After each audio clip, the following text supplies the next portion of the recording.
My name's Monica, I'm 26, and that Christmas was supposed to be the calm one, the first without chaos, without anyone feeling small or forgotten. At least, that's what my mom promised.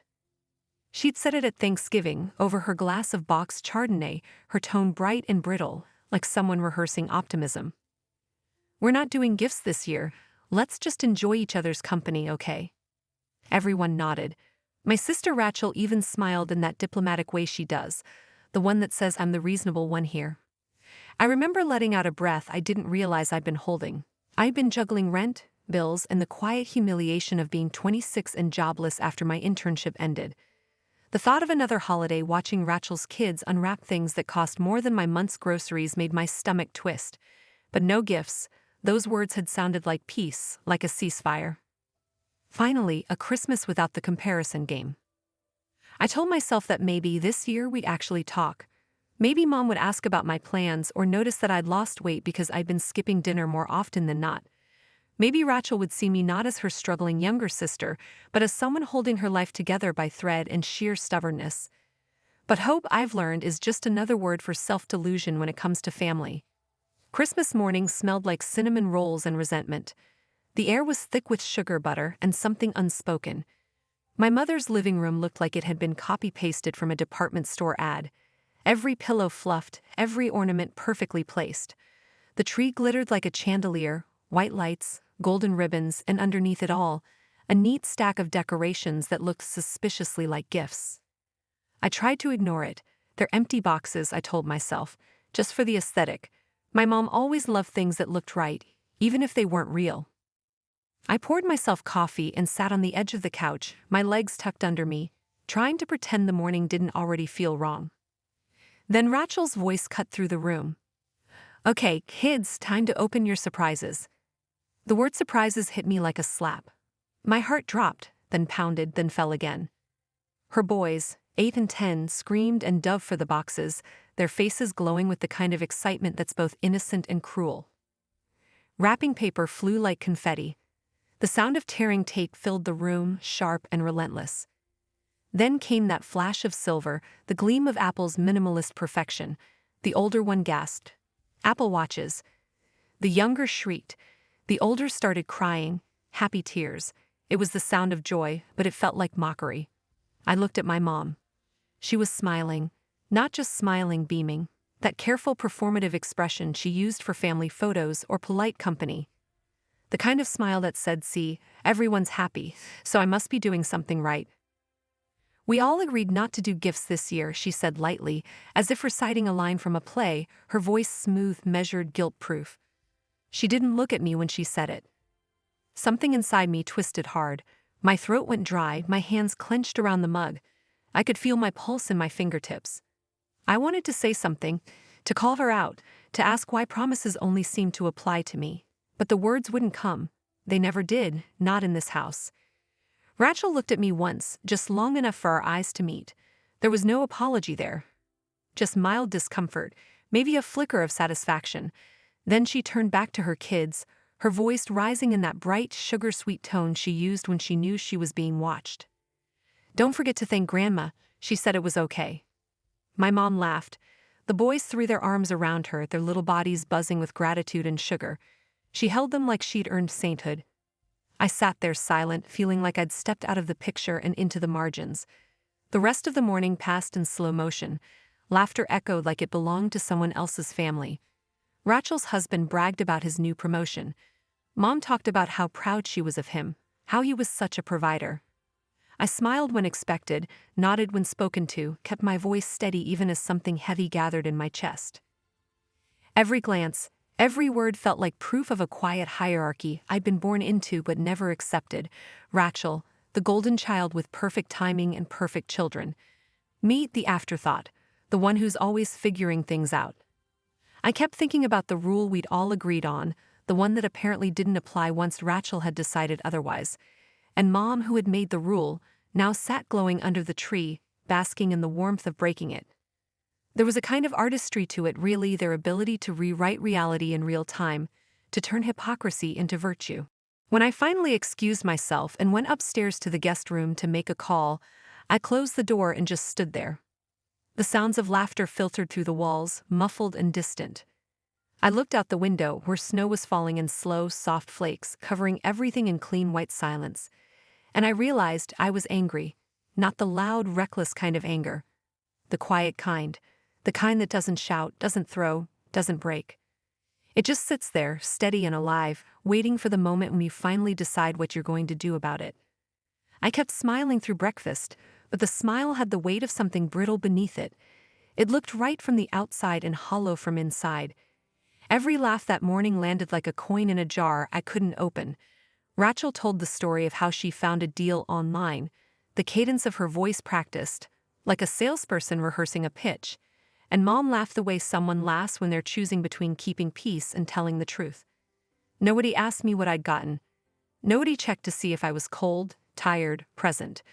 Their attention folded around the spectacle of the kids, and I became the margin of the scene, a line drawn but not read. 2 weeks before he had left. He didn't make it dramatic, no shouting, no suitcase thrown on the porch, but the way he had said my name the last time, slow and careful, announced the end like a benediction. He said he wasn't ready for what I wanted. He said the timing was off, that work was crazy, that he needed space. He left a message that softened the edges of cruelty and made it worse because it was so gentle. I replayed his voice the way one replays a bad song, each loop revealing a new seam of shame. I'd looked for clues where there were none, convinced that if I'd been funnier or sweeter or more available, I might have kept him. Losing him was a private erosion, losing face at my mother's table was a public one. My job applications had become their own small liturgy of humiliation. I polished my resume, tailored cover letters, slid into online forums at 2 a.m. and hit submit with a kind of desperate hope. Recruiters either never answered or sent phrase-lettered rejections. "We'd appreciate your interest." That read like generic, polite doors closed. The silence of the inbox built a slow pressure in my chest. The guitar I'd owned since I was 16, the mahogany body dented in a place I kept secret, the frets worn smooth where my fingers had pressed, the small scuff near the headstock that looked like a constellation, had gone to a stranger for $200 so I could pay the month's insurance premium. Selling it was a clean, terrible cut. A tangible sacrifice that felt like selling part of myself to keep the roof over my head. I told myself it was practical. I told myself what anyone in a tight place would tell themselves. But the first time I missed the guitar's weight across my lap, the truth lodged under my ribs. Watching a 10-year-old sob because a rectangle of glass and metal made him inexplicably ecstatic felt obscene. His tears were small, immediate, and pure. They had no sense of the ledger that habits of adulthood produce. He hugged the watch to his chest like it was a new organ that would make him whole. Around him, the adults performed gratitude as a choreography. Mom with the practiced glow, Rachel basking in the delight of having orchestrated joy.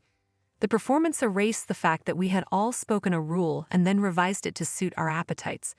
Promises in our family had always been elastic when stretched across certain people. It's one thing to forgive a failing when it's honest. It's another to watch someone convert inconsistency into virtue and expect applause. That night, the apartment felt smaller than it had any right to. I closed the door behind me and the apartment gave up all the sounds that belonged to solitary life. The distant television from the neighbor down the hall, the hum of the refrigerator, the plumbing's small metallic cough as water in the pipes settled. I stood in the dark with my phone illuminating my face like some private altar. The list of subscriptions was a map of seconds I'd traded for loneliness, Netflix, Spotify playlists for people who dance alone, meal kit deliveries that held the pretense of assembly and agency, beauty boxes I had stopped opening months ago but kept because they implied a future me who could afford indulgence. Each cancel button was a tiny, ceremonial untying. Click, confirm. The dialog boxes felt performative too. Companies had long ago learned how to make parting painless and polite. The confirmations pinged in sequence, receipt of cancellation, a "will miss you" with a coupon code attached, a reminder that my account would remain active through the billing cycle. It should have felt petty to be relieved at the sound of digital ink crossing my name, but the relief was immediate and sharp. The room rearranged itself around this new, smaller set of obligations.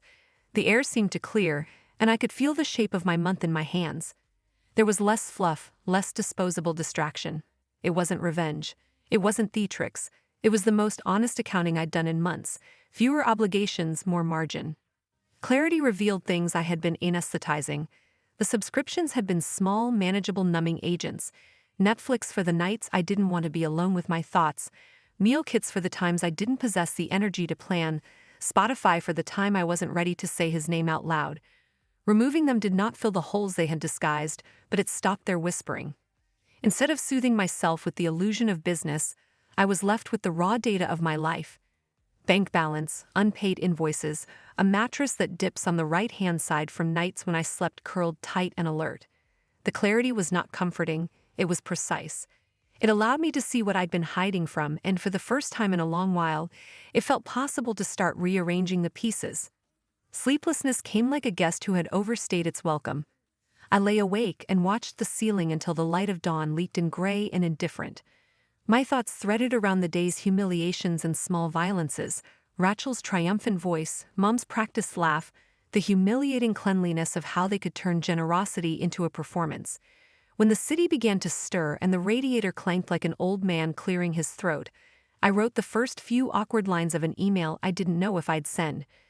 The act of composing a sentence underlined the smallness of the world I'd been accepting. It made visible the margin I had retreated to and, for the first time, the shape of what I might refuse to accept again. I did not move toward triumph that night. I sat with the ache and learned its texture, how it tightened across the throat, how it made my hands search for purchase on a table edge, how it warned me in whispers that this was not shame to be swallowed, but an ember to be kept alive for a purpose I could not yet name. For the first time in years, my apartment felt quiet in a way that didn't bruise. The silence arrived like an unneeded guest finally leaving, not an absence so much as a clearing. Light came in low through the blinds and cut a pale rectangle across the scarred kitchen table where a mug with a chipped rim collected steam. There were no streaming shows murmuring from a laptop, no playlists insisting on company, no notifications bouncing like loose change. The space that used to be full of background noise, the small, constant thrum I assumed was necessary, suddenly had edges I could see. It wasn't empty, it was mine. I didn't know how to own that at first.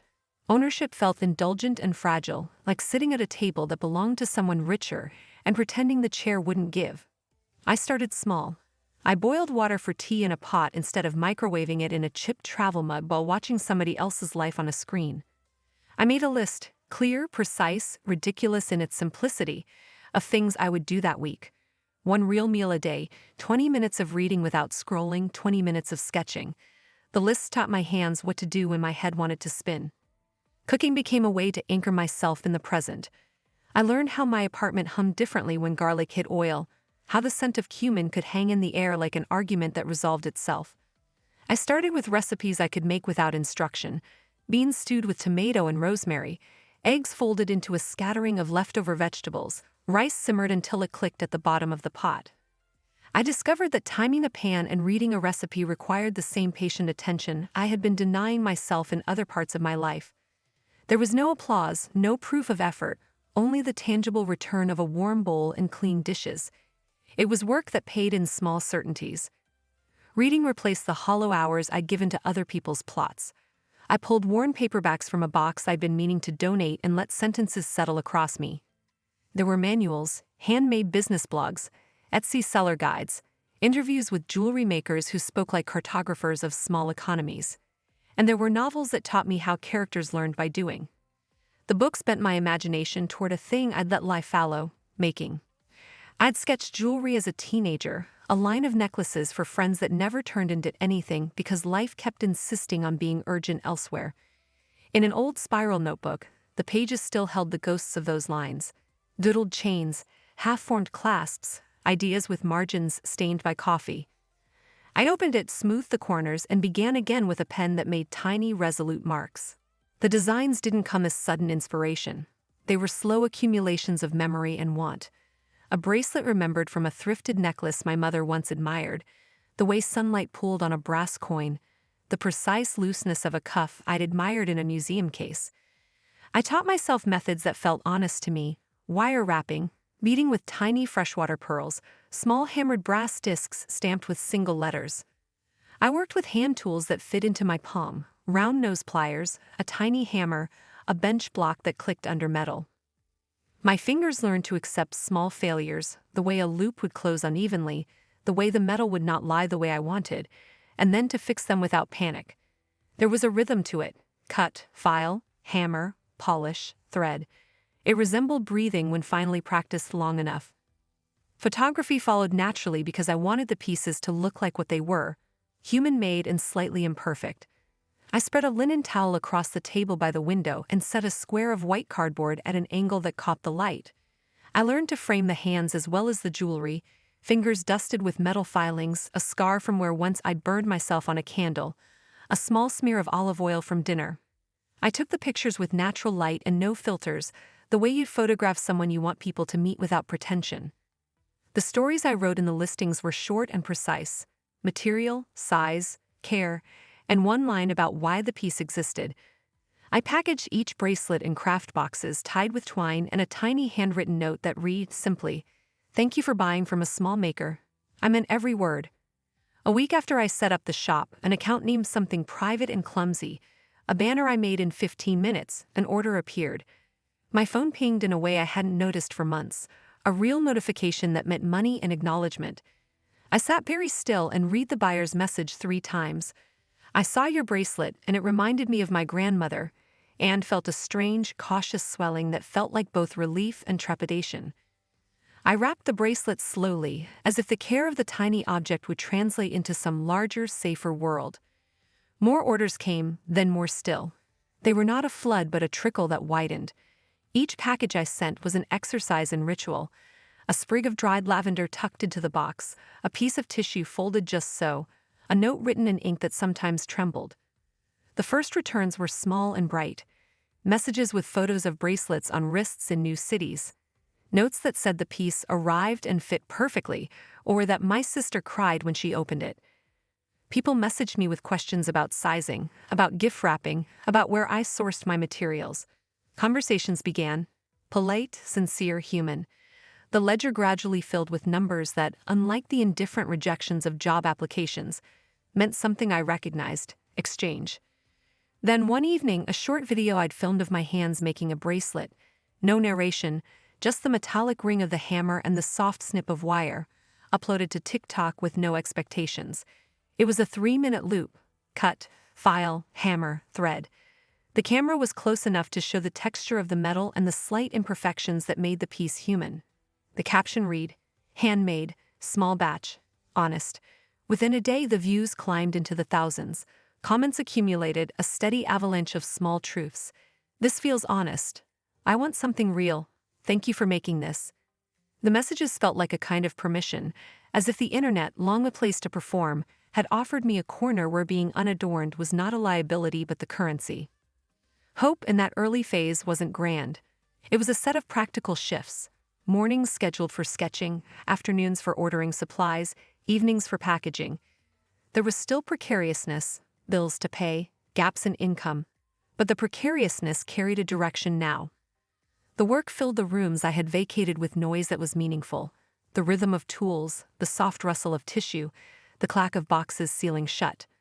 Most important, it felt like a deliberate refusal to be defined by someone else's script. I had started to make things, and through them, to make a small, plausible map of where I might go next. By March, the little bench at my kitchen table had become the place where small economies were made, literally.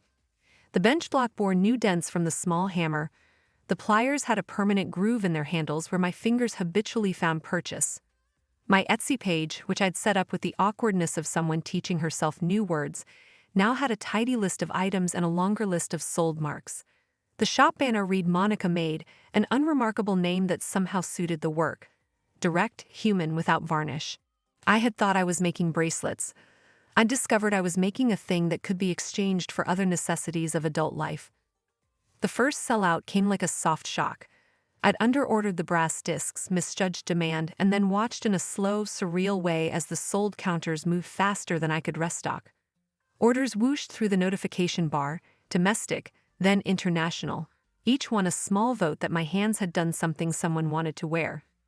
A local boutique emailed, then a small regional brand with a tidy logo and a publicist-sounding contact wrote a longer note asking if I would consider a collaboration: a 6-piece capsule, limited edition, sustainably sourced materials, handled by their production team and featured on their site. They mentioned curated placement and cross-promotion. I read the email 3 times, then forwarded it to the spreadsheet where I tracked every income source. The spreadsheet now contained months where the numbers weren't scribbled in desperation, but entered with careful cells and formulas. The collaboration wasn't instant meteoric fame. It was steadier and more practical. They wanted small batch designs with my simple, imperfect signature and offered a modest advance that covered 2 months' rent. They proposed a timeline, shipping logistics, and a small box of requirements that read like a professional map: product spec sheets, packaging guidelines, a photography brief. For the first time in a long while, I read a business email and didn't imagine the worst. I booked the advance into my bank and felt the peculiar thrill of seeing rent left as a positive number instead of a subtraction that throttled the rest of my life. I could sleep without that particular prickle of dread at the base of my skull. I could think in whole sentences again. Easter came with a mild thaw in the air, the kind of thaw that lets the world seem as if it might be forgiving. Mom called in her bright, efficient way. "Honey, are you coming over? Rachel's bringing the kids."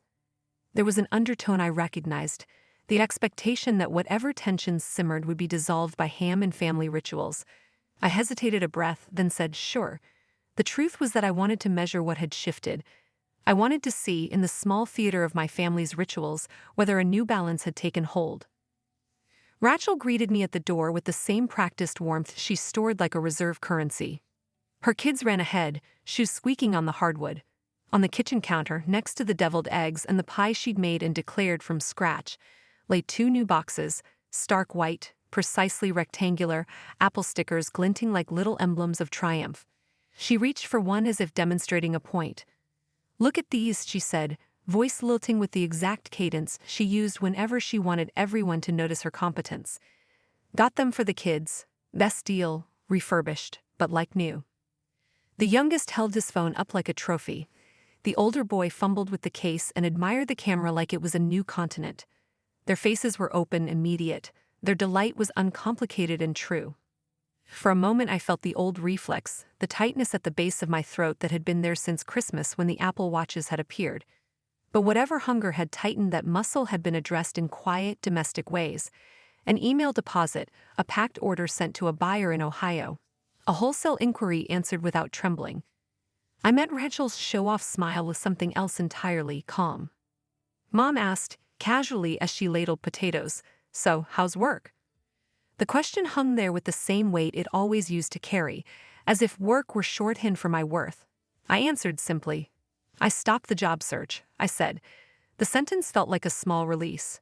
She blinked, voice softening with the careful encouragement she used when praising a child's recital. "Oh. I'm building my own business," I continued, then let the silence take the space while they rearranged the news in their heads. I spoke without apology, without the little qualifiers I'd learned to live with. "I make jewelry. I wholesale to a small brand. We launched a capsule in March." I watched their faces. Rachel's eyebrows rose in that precise curve she used for mild condescension. Mom's mouth tightened into something between surprise and appraisal. Rachel's response was a practiced theatrical scoff. "Oh? That's cute." The word landed like someone flicking ash from a cigarette, dismissive and intended to shrink. She meant it as she always did when she wanted to mark the difference between her certainty and my improvisations. But the old reflex to wince didn't come. Instead, I felt a steady heat behind my eyes that wasn't anger so much as an internal alignment. Facts in their proper place. I smiled, small, steady, deliberate. "Actually," I said, "it's profitable." Mom went quiet in a way that made the bones of the room feel louder. Rachel blinked, flustered as if someone had altered the script without telling her which line to deliver next. For a moment there was an awkward, delicate pause, the kind that exists when the social order buckles just enough to show the seams. Conversation resumed. The kids fought over a marshmallow, someone passed the gravy, Dad told his same joke about the neighbor's dog.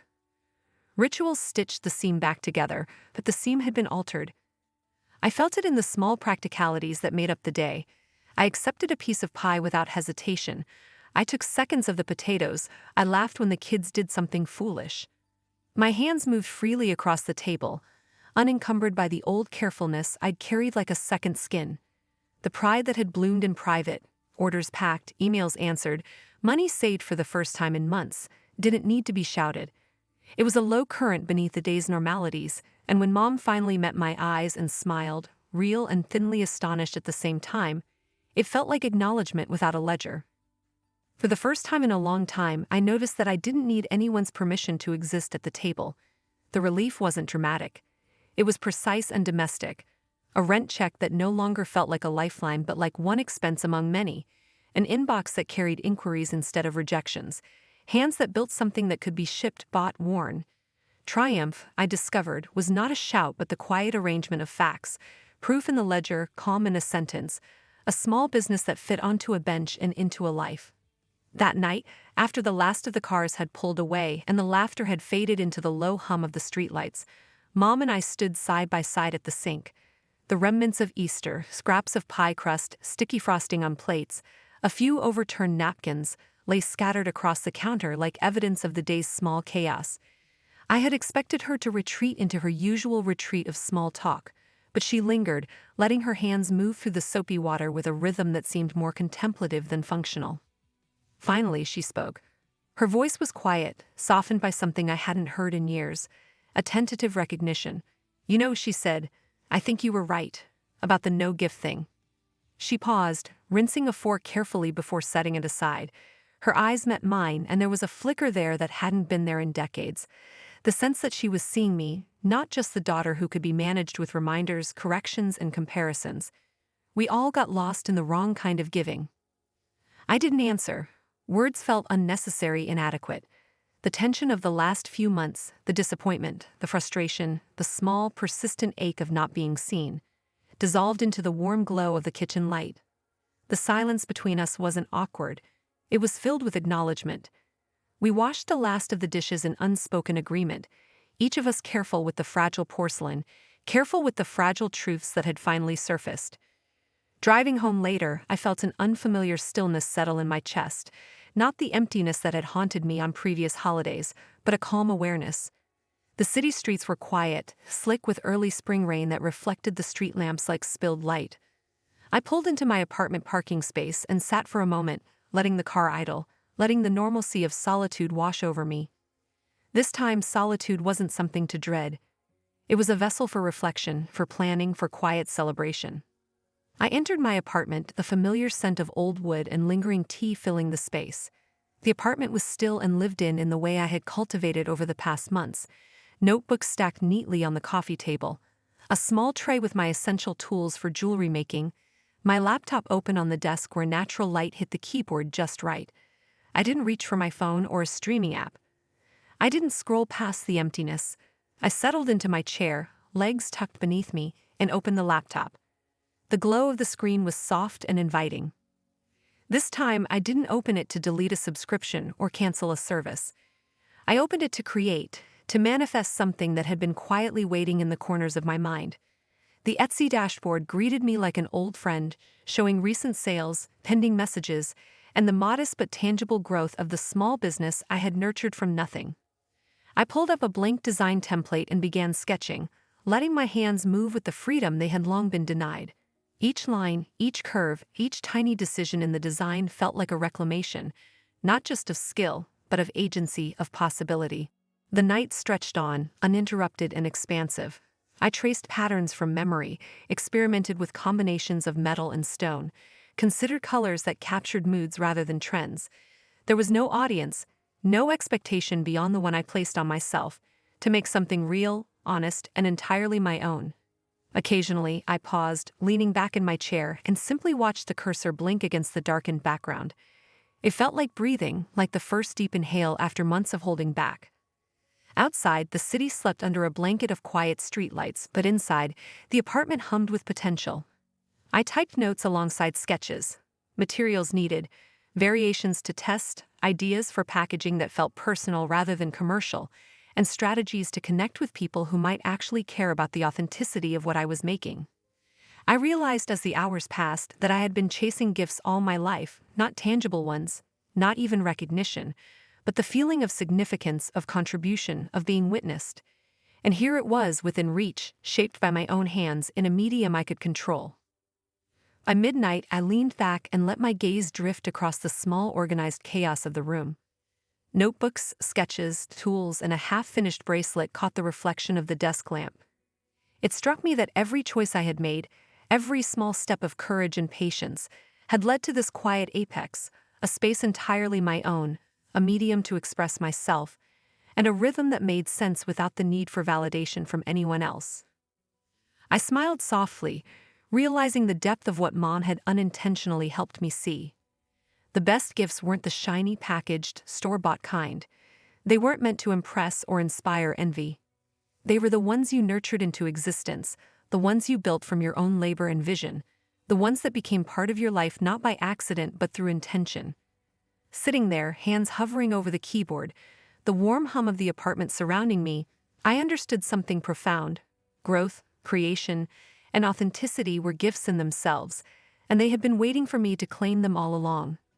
The screen glowed, the cursor blinked, and I realized with a quiet, unshakable certainty, the best gifts aren't the ones you unwrap. They're the ones you grow into. And tonight, I had begun to grow fully, unapologetically, and entirely for myself.